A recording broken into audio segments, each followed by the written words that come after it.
Hello, I'm Oyel for the Philippines.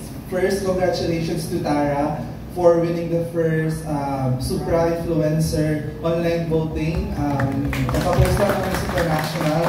Congratulations. So, and message to our fellow Filipinos na who voted for you and mag-vote pa lang sa upcoming online voting at online puksaan. Ayan.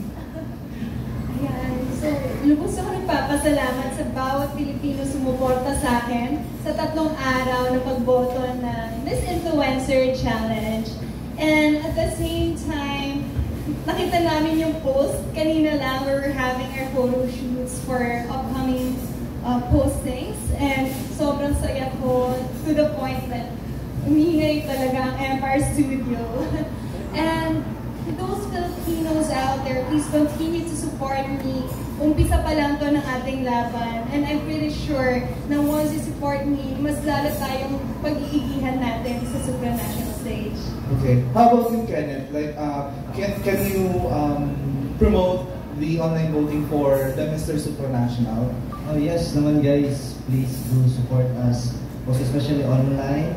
Sa lahat po ng kapwa ko Filipino, sa lahat ng supporters ko, please do, kasi we really need you guys, we need your support, and mas gagalingan pa namin kung nandyan kayo. Salamat. Okay. Next question is, for the past few years, Pauline and Alitea both pride in our country and perform well in the Miss Supranational pageant. So, how's the pressure for you, Tara? And of course, to Kenneth, kasi nag-placement din tayo last year for Mr. Supra. You first, Tara. Oo lang, kakaiba rin talaga ang standards na sinet ni Miss Pauline and of course our very own Alitea. But at the same time, this type of pressure is what I'm taking towards me as a motivation.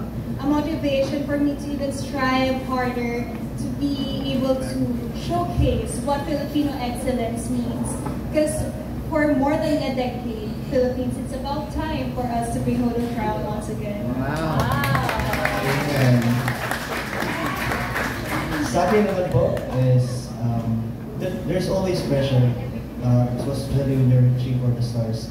So, but it's more of an honor that I will carry in my heart, na di ko po ito sasayangin na chance.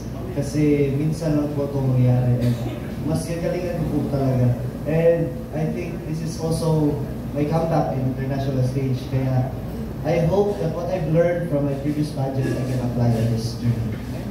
Thank you so much and congratulations again.